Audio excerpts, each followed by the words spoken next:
할렐루야. 오늘도 말씀을 깨닫는 지혜와 응답받는 기도 은총이 우리 가운데 넘치기를 소망합니다.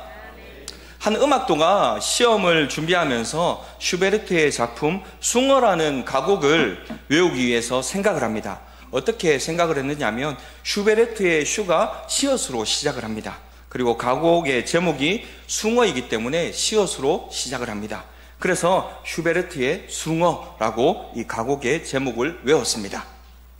그런데 시험날이 되어서 문제지를 딱 받았는데 질문이 이렇게 나왔습니다. 베토벤의 작품은 무엇인가요? 라고 나왔습니다. 자신이 외운 문제가 아닌 다른 문제가 나와서 잠시 당황했지만 자신 있게 정답을 써서 내었습니다. 이 음악도가 뭐라고 썼을까요?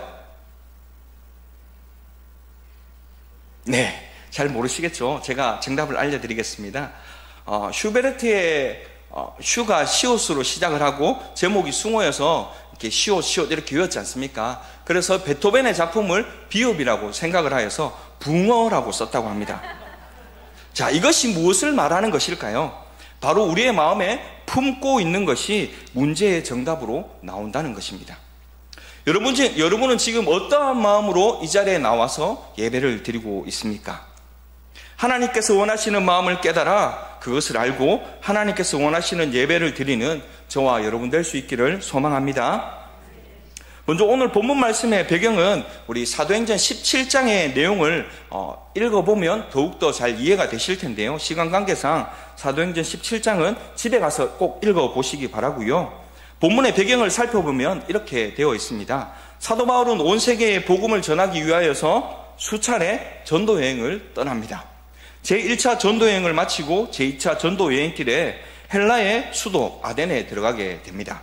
그리고 아덴은 헬라 철학의 본거지였죠. 이곳은 소크라테스를 위시하여서 플라톤, 아리스토텔레스와 같은 대철학자가 살았던 곳이기도 하고요. 많은 철학자들의 역사가 숨쉬는 곳이 바로 이 아덴이라는 곳이었습니다. 바로 그곳에 도착한 순간 사도 바울의 마음이 이상하게 흔들리기 시작했습니다. 그런데 우리가 아는 사도 바울이 어떤 사람인가요? 가말리엘 문화에서 공부하였고요. 히브리 종교에 정통한 사람이 사도 바울이지 않습니까? 그리고 또 그는 어떤 사람입니까? 로마에서 태어났고 로마 시민권까지 가진 터라 헬라 철학에도 능통한 사람이 이 사도 바울이었습니다. 그런 그가 아덴에 도착하자 그 철학적 사고가 다시 그의 생각을 지배하기 시작했다는 것이죠. 그래서 그는 자기가 지닌 철학적 지식을 그곳의 헬라 철학자들과 비교해보고 자신이 얼마나 많은 지식을 가지고 있는지를 알고 나아가서는 헬라 철학의 약점을 자신이 갖춘 히브리적 종교로 대치하려고 생각했던 것입니다. 여러모로 이렇게 생각해본 나머지 그는 철학적 방법으로 전도를 했다는 것이죠. 또 아레오파고에 가서는 철학적 사상을 가지고 변론을 하기도 합니다. 원래의 본분에서 벗어나 전도가 아닌 그는 변론을 하기 시작했다는 것이죠. 철학적으로 토론을 벌였던 것입니다. 철학적 사고를 지닌 채 전도 아닌 변론을 하며 다니던 이 사도 바울은 그곳에서 이름 모를 신이라고 하는 신상이 모셔진 신전을 발견하게 되죠. 사실 우상을 많이 섬기는 사람들은 아주 복잡합니다. 곳곳에 신들이 있다는 것이죠. 나무신, 바다신, 하늘신, 해신, 달신, 별신, 별의별 여러 가지 신들을 섬기고 있는 것이었습니다. 그리고 또 어떻습니까? 혹시 빠뜨리는 신이 있어 그 신이 노여워하여 재앙이라도 내릴까 걱정하여서 이름 모를 신이라고 신을 만들어서 그것을 숭배하고 섬기고 있었다라는 것입니다. 우리 가까이 일본이라는 나라도 마찬가지이지 않습니까? 다신교로 유명하잖아요. 그네들에게는 800만 정도의 각종 신들이 있다고 합니다. 그리고 각 신마다 이름이 있어요. 그러나 아무리 많은 신이 있어도 그것의 이름을 다 지어준다고 하더라도 빠뜨리는 이름이 있더라는 것이죠. 그래서 결국은 이름 모르는 신이라고 만들어 놓고 마치 무명용사의 무덤을 찾듯이 여기 와서 제사를 드리기도 했다는 것입니다. 그리고 사도 바울은 바로 이 이름 모를 신 앞에 서서 궤변을 논합니다. 너희들이 모르고 섬기는 하나님을 내가 알게 하겠노라.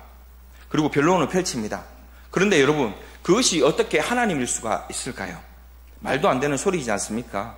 어쨌든 사도 바울은 이렇게 시작해서 이 아덴 사람들에게 천지를 지으신 하나님을 설명해 나갑니다.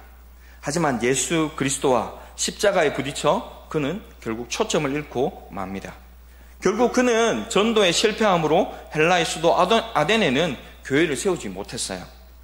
어디를 가든지 일주일을 머물든지 이틀을 머물든지 어디를 가든지 간에 그가 머무는 곳마다 교회를 설립한 위대한 사도 바울이 이 헬라의 수도 아덴에는 전도에 실패를 하고 말았다는 것입니다.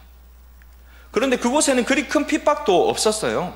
그런데도 불구하고 교회를 설립하지 못하고 그만 고린도로 옮겨가고 말았습니다. 고린도에 도착한 바울은 완전히 시리에 빠져서 더는 전도를 하지 못합니다. 그리고 그가 가지고 있었던 기술, 천막을 만들고 깁는 기술로 그 방면의 업자들에게 붙어서 일을 하기 시작을 합니다. 이렇듯 나약하게 지내다가 그가 두 사람을 만나게 되죠. 바로 아굴라와 브리스길라를 만나게 됩니다. 그리고 그들의 개인 전도를 하게 됩니다. 그때에 성령님께서 이 사도 바울에게 이렇게 말씀하셨어요. 이 성에도 하나님의 백성이 많이 있으니 주저하지 말고 두려움 없이 하나님의 말씀을 전파하라 라고 했던 것입니다. 사도 바울은 이 성령님의 명령을 듣고야 다시 복음을 전하기 시작했습니다. 이렇게 하여 그는 고린도에 1년 반을 거하면서 어렵게 고린도 교회를 세우게 된 것이죠. 그리고 고린도 지역에서는 그가 다짐한 대로 오직 십자가만 전했습니다. 우리 오늘 본문 1절 말씀을 같이 한번 읽어볼까요? 우리 2장 1절 말씀, 우리 성경책을 보시면서 1절 말씀을 함께 읽어보시겠습니다. 시작. 형제들아, 내가 너희에게 나아가 하나님의 증거를 전할 때에 말과 지혜의 아름다운 곳으로 아니하였나니 고린도 전도에서 사도 바울은 화려한 웅변과 철학적인 아름다운 말로 전도하지 않았습니다. 오직 십자가만을 가지고 전도를 했다는 것이죠. 이러한 사역을 회상하며 오늘 본문에서는 사도 바울의 절절한 고백이 나타나고 있는 것입니다. 사도 바울이 위대한 것은 자신이 하는 사역이 그것에 대한 확신이 있었다는 것입니다. 누구에게 내어놓아도 부끄러움이 없고 그의 삶에 목숨을 걸고 해야 할 가장 고귀한 가치를 이 사도 바울은 발견했다는 것이죠. 가장 아름다운 인생, 가장 가치 있는 인생을 산 그의 결정은 바로 하나님께서 원하는 것이 무엇인가, 그리고 그것을 깨달았으면 그것과 일치하는 삶을 살아내야 된다는 것이었습니다. 그가 하나님의 마음을 알게 되고 하나님이 자신을 사랑하신다는 것을 고백한 후에 그의 마음에 결심이 섰습니다. 그 결심이 무엇일까요? 그것이 본문 2절에 나오는데요. 2절 말씀도 같이 한번 읽어보시겠습니다. 내가 너희 중에서 예수 그리스도와 그가 십자가에 못 박히신 것 외에는 아무것도 알지 아니하기로 작정하였음이라. 아멘. 그는 오직 십자가만 알기로 작정하고 오직 십자가만 전했다라는 것입니다. 바로 거기에서 능력이 나타나는 것입니다. 바로 거기에서 영혼이 변화되는 역사가 일어났던 것입니다. 십자가는 초라한 것이지만 십자가 외에는 구원이 없다는 것입니다. 이 진리를 믿을 때에 바로 거기에서 진짜 능력이 나타나게 되는 것입니다. 여러분, 이 십자가를 믿으시나요? 이 십자가만을 증거할 수 있기를 간절히 소망합니다. 그처럼 사도 바울은 오직 예수 그리스도의 십자가만 자랑하기로 결심했지만 아덴과 마찬가지로 헬라의 중심 도시인 이 고린도에서 그것이 통할까 약간 두려워하는 마음이 있었어요. 철학적 논리를 가지고 화려하게 전하고 설득해도 안 되는데 사람 죽이는 형틀에 못 박힌 예수님을 전하면 과연 이 사람들이 그것을 믿을까? 그것을 통하여 나를 조롱하지는 않을까? 하는 그런 두려움이 있었던 것 같습니다. 그래서 그에게는 이 두려움을 3절 말씀입니다. 내가 너희 가운데 거할 때에 약하고 두려워하고 심히 떨어노라. 아멘. 고린도 사람들이 미쳤다고 하지 않을까? 무식하다고 하지 않을까? 그러나 결과가 어땠습니까? 고린도 교회에서는 대성공적인 전도를 했던 것입니다. 결국 신약교회에서 가장 큰 교회가 이 고린도 지역에 세워지게 되었다는 것이죠. 아덴에서의 실패와 고린도에서의 성공 사이에 무엇이 있었습니까? 환경도 유사했고요. 전하는 사람도 똑같은 사람이었습니다. 유일한 한 가지의 차이가 있었다면 그것은 바로 십자가가 있느냐 없느냐의 차이였습니다. 똑같은 인생이지만 성공과 실패 사이에는 무엇이 있습니까? 바로 십자가입니다. 십자가가 있느냐 없느냐의 차이에서 성공과 실패의 차이는 나타나게 되는 것이죠. 그러므로 십자가는 성공의 원천이요 능력의 원천이 되는 줄로 믿습니다. 왜 십자가에는 그러한 능력이 나타날까요? 그것이 본문 4절과 5절 말씀에 나오는데요. 4절과 5절 말씀도 같이 한번 읽어보시겠습니다. 내 말과 내 전도함이 설득력 있는 지혜의 말로 하지 아니하고 다만 성령의 나타나심과 능력으로 하여 너희 믿음이 사람의 지혜에 있지 아니하고 다만 하나님의 능력에 있게 하려 하였노라. 아멘. 십자가를 전하면 성령님께서 임하시고 십자가 안에 하나님의 능력이 머물기 때문에 이 십자가로 말미암아 능력이 나타나게 된다는 것입니다. 우리는 종교개혁자 루터를 잘 알고 있습니다. 그런 루터가 어떻게 종교개혁을 일으킬 수 있었을까요? 그에게는 힘도 없었고 돈도 없었고 자기 편도 없었습니다. 하지만 그가 가진 것이 하나 있었는데요. 그것이 무엇이냐? 바로 십자가였습니다. 그가 가진 그 십자가 하나로 그는 종교개혁을 일으킬 수 있었던 것입니다. 십자가를 앞세우면 상과 같은 문제를 만날지라도 그 문제가 정복될 수 있습니다. 자기를 내세우면 작은 문제에도 넘어지고 말지만 이 십자가를 앞세우면 그 작은 문제든 큰 문제든 다 해결될 수 있다는 것입니다.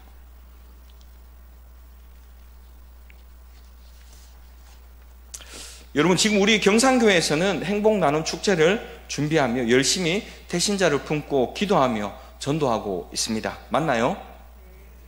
대답이 왜 이렇게 약하시죠? 그렇게 하고 있죠? 그런데 여러분은 무엇 때문에 전도하고 있습니까? 교회에서 하라고 하니까요? 아니면 목사님께서 이 행사를 준비했기 때문인가요? 그렇지 않습니다.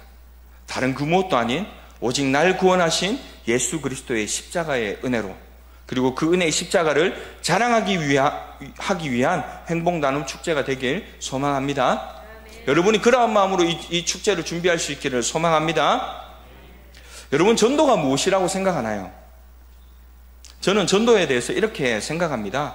전도는 하나님의 마음이요 하나님께서 원하시는 것이다.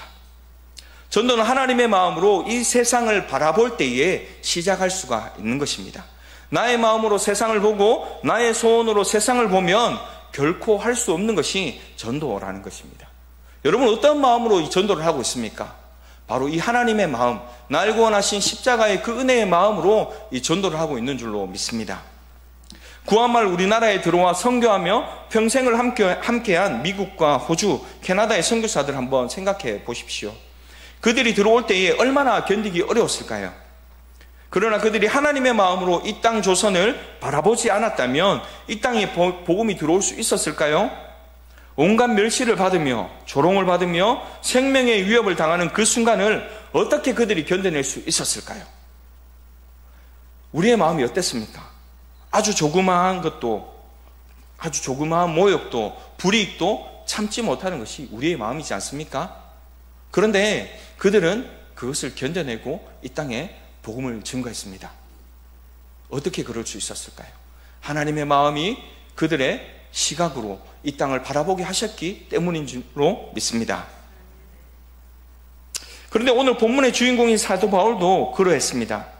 그렇다면 사도 바울이 그렇게 많은 매를 맞고 배척을 당하며 그가 가졌던 기득권과 학벌을 배설물로 여기며 목숨을 내놓았던 이유가 무엇일까요? 그것은 바로 그가 하나님을 만나는 순간 하나님의 마음을 알게 되었기 때문입니다.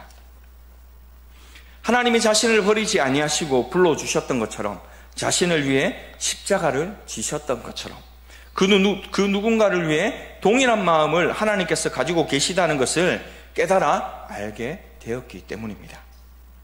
하나님이 자신을 그렇게 오랫동안 기다리셨던 것처럼 이 땅에 하나님을 알지 못하는 사람들을 애타게 기다리고 계시다는 것을 깨달아 알게 되었기 때문입니다. 전도는 이처럼 하나님의 마음에서 시작됩니다. 나의 마음에서 시작하면 나의 마음이 식을 때 그 전도의 열정도 식어버리고 맙니다. 나의 열정으로 시작한 전도는 주변의 환경이 나빠지고 사람들의 평판이 나빠지면 쉽게 식어버리고 마는 것이죠. 제가 언젠가 이런 이야기를 들은 적이 있어요. 소위 목회에 실패를 하고 낙담하던 어떤 목사님이 계셨다고 합니다. 낙담하던 중에 하나님께 어찌하면 좋을지 기도를 하였습니다. 그런데 기도를 하는 중에 은혜를 받게 되었어요. 그래서 베트남에 선교사로 나가게 되었다고 합니다. 그런데 분명히 하나님이 소명을 주셨다고 생각을 해서 이 베트남에 나가서 선교를 하고 있는데 2년의 세월 동안 이 선교를 하는 동안 별다른 진척이 없었다고 해요. 그래서 소위 말하는 실패를 또다시 경험하게 되었습니다. 그리고 기도하며 생각해보니 자신이 실패한 가장 큰 이유는 선교사로 나온 자신이 이 땅의 백성들을 사랑하지 않는다는 것이었습니다. 그래서 다시 하나님 앞에 기도를 합니다. 하나님, 이제 제가 선교도 접겠습니다. 아무리 생각해도 제가 베트남 사람들을 사랑하지 않는 것 같아요. 라고 기도를 했다고 합니다. 그때 하나님께서 이렇게 말씀하시더랍니다. 사랑하는 아들아, 네가 이곳에 있는 이유는 네가 그 사람들을 사랑하거나 사랑하지 않기 때문이 아니라 바로 내가 이 백성을 사랑하기 때문이란다. 이때 목사님이 무릎을 꿇고 회개하기 시작했다고 합니다. 늘 자신의 사역의 주체가 하나님이 아니라 바로 자신이었다는 것을 깨닫게 된 것이죠. 그리고 자신의 사역이 하나님의 소원과 마음에 달렸다는 것을 안 순간부터 선교와 그의 사역이 달라지기 시작했다고 합니다. 그렇습니다. 사실 우리 자신이 하는 일이 사람들에게 이해할 수 없는 것, 때로는 나 자신도 이해할 수 없는 일을 해야 할 때가 있습니다. 바로 우리나라와 이 민족 가운데도 억울하게 죽어가고 이해할 수 없는 일을 한 사람들, 하나님의 마음이 아니고서는 있을 수 없는 순종을 한 사람들, 그들 때문에 복음이 들어왔다는 것을 우리는 알아야 합니다. 그 하나님의 소원 앞에서 사도 바울이 결심한 것입니다. 내가 그리스도 외에는 그 어떤 것도 알지 아니하기로 작정하노라. 자신을 핍박하고 때리는 사람들에 대한 원한, 지금 자신이 하는 일을 이해하지 못하고 매도하는 사람들의 그 비웃음, 그 어떤 것도 십자가의 복음보다 중요하지 않다는 것을 알고 고백한 것이죠. 어떻게 그럴 수 있을까요? 바로 우리를 향한 하나님의 계획을 알았기 때문입니다. 하나님께서 우리를 창조하시고 보시기에 좋았더라고 미소 지으셨던 그 하나님의 기쁨을 찾아드리는 것이었습니다. 이 하나님의 마음은 이념을 초월합니다. 또 종교와 인종을 초월합니다. 그리고 우리의 생각과 이기심을 초월합니다. 왜요? 내가 생각하는 그 사람이 아니라 하나님이 생각하는 그 사람을 바라보기 때문입니다. 그렇게 우리는 하나님의 소원을 이루어 드리는 데 있어서 이 사도 바울처럼 이렇게 고백해야 됩니다. 우리 오늘 본문 4절 말씀을 다시 한번 읽겠습니다. 함께 보시겠습니다. 내 말과 내 전도함이 설득력 있는 지혜의 말로 하지 아니하고 다만 성령의 나타나심과 능력으로 하여. 아멘. 여러분의 삶에서 가장 능력 있는 순간이 언제이며 무엇을 할 때라고 생각하십니까? 아주 간단합니다.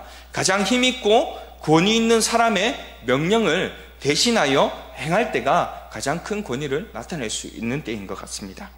여러분, 권세와 권능의 차이가 무엇인 줄 아세요? 권세와 권능. 제가 설명을 한번 해드리겠습니다. 여러분, 우리 경찰이 있죠? 경찰이 경찰복을 입고 있는 것이 권세를 입고 있는 것입니다. 경찰의 권세를 입고 있는 것이죠.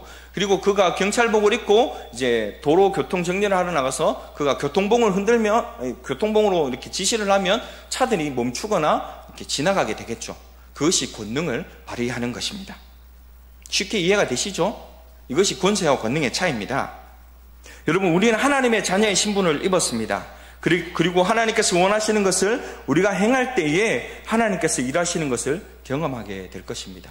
여러분, 하나님의 자녀의 권세를 입으셨습니다. 그리고 하나님의 복음을 증거할 때에 이 권능의 역사를 삶의 현장에서 만날 수 있게 된다는 것입니다. 하나님께서 원하시는 것은 바로 영원 구원입니다. 전도와 선교하는 일이라는 것이죠. 리고렌 목사님이 쓰신 목적이 이끄는 삶이라는 책에서 이렇게 말합니다. 크리스천은 선택을 해야 되는데 두 가지 중에 선택을 해야 됩니다. 그 첫 번째는 세상적인 크리스천이 될 것인가, 아니면 세계적인 크리스천이 될 것인가 라는 것이죠. 여기서 세상적인 크리스천이란 자신의 욕심을 채우기 위해 하나님을 바라보는 자들을 말합니다. 자신의 뜻을 이루기 위해 하나님의 뜻을 이용하는 사람들, 그들을 세상적인 크리스천이라고 이야기를 합니다. 하나님께 택함을 받은 자들이기는 하지만 자기중심적인 사람들입니다. 교회에서도 자신이 좋아하는 모임에는 참석하지만 자신을 희생하며 헌신하고 선교하고 전도해야 하는 일에는 얼굴을 볼 수 없는 사람들이 바로 세상적인 크리스천입니다. 크리스천임에는 분명하지만 지극히 세상적인 관심에 서 있는 크리스천들입니다. 이런 사람들은 늘 자신이 우선인 사람들입니다. 이런 사람들은 늘 신앙생활을 하면서도 편안함만을 추구하는 사람들이죠. 이런 사람들은 늘 섬김을 받으려고만 합니다. 그리고 또 한 부류, 하나님의 기쁨이 되는 사람들을 세계적인 크리스천이라고 이 책에서는 이야기를 합니다. 이들은 자신이 하나님께 불림을 받고 또 구원을 받은 목적이 누군가를 섬기며 복음을 전하기 위해 부르심을 받았다는 것을 아는 사람들을 말합니다. 하나님께 쓰임을 받는 세계적인 크리스천은 사명을 구하며 쓰임받기를 받음에 기꺼이 순종하는 사람들을 이야기합니다. 내가 얼마나 편안하며 내가 얼마나 인정을 받으며 누가 나를 얼마나 알아주는가에 의해 움직이는 사람이 아니라 하나님께서 나를 사용하고 계심에 흥분하는 사람들을 말합니다. 하나님께서 여러분을 사용하고 계시기에 여러분도 흥분하고 계시죠? 제가 잘못 질문했나요? 다시 한번 물어보겠습니다. 대답을 크게 해주시면 좋을 것 같아요. 하나님께서 여러분들을 사용하셔서 하나님의 나라를 이루기 위하여서 사용하고 계십니다. 그 사실에 흥분되시죠? 네. 그렇게 여러분들이 바로 세계적인 크리스천이 될 수 있는 것입니다. 이들이 온전히 사명자로 살아가며 성령의 능력이 드러날 때에 세상이 이들의 삶에 영향을 받고 감동을 하며 변화를 받게 되는 것입니다. 그렇다면 하나님께서 기뻐하시는 세계적인 크리스천, 온 천하를 다니며 복음을 전하는 전도 중심적 교회와 교인이 되는 방법이 무엇일까요? 조금 전에 말씀드렸던 이 목적이 이끄는 삶에 나오는 세 가지 방법을 짧게 소개하며 말씀을 맺고자 합니다. 첫 번째로 자기중심적 사고에서 타인중심적 사고의 전환이 필요합니다. 사도 바울의 고백 중에 이런 말이 있어요. 내가 이제 어린아이의 일을 버려놓으라 라고 이야기를 합니다. 여러분, 어린아이의 특징이 무엇입니까? 바로 자기만을 생각한다는 것이죠. 자신의 만족이 채워지지 않으면 계속 칭얼댄다는 것입니다. 교회 안에서 이런 어린아이와 같은 교인들이 참 많이 있습니다. 자신의 만족을 추구하며 끊임없이 불평하는 사람들을 말합니다. 반대로 인격적이고 어른이 되었다는 증거가 무엇인가요? 그것은 다른 사람을 배려하고요, 다른 사람을 생각한다는 것이죠. 신앙적인 성숙의 첫 번째는 바로 하나님을 생각한다는 것, 그리고 다른 하나님의 자녀를 생각한다는 것입니다. 빌립보서 2장 4절 말씀에 이렇게 말합니다. 우리 말씀을 같이 한번 읽어볼까요? 함께 보시겠습니다. 각각 자기 일을 돌볼 뿐더러 또한 각각 다른 사람의 일을 돌보아 나의 기쁨을 충만하게 하라. 아멘. 우리는 믿지 않는 사람들과 대화할 때에 성령님의 도우심을 구해야 합니다. 그들의 영적인 필요를 느끼게 해달라고 기도해야 된다는 것이죠. 우리가 성장하면 할수록, 여유가 생기면 생길수록 우리가 관심을 두고 배려해야 할 것이 무엇인지를 구해야 한다는 것입니다.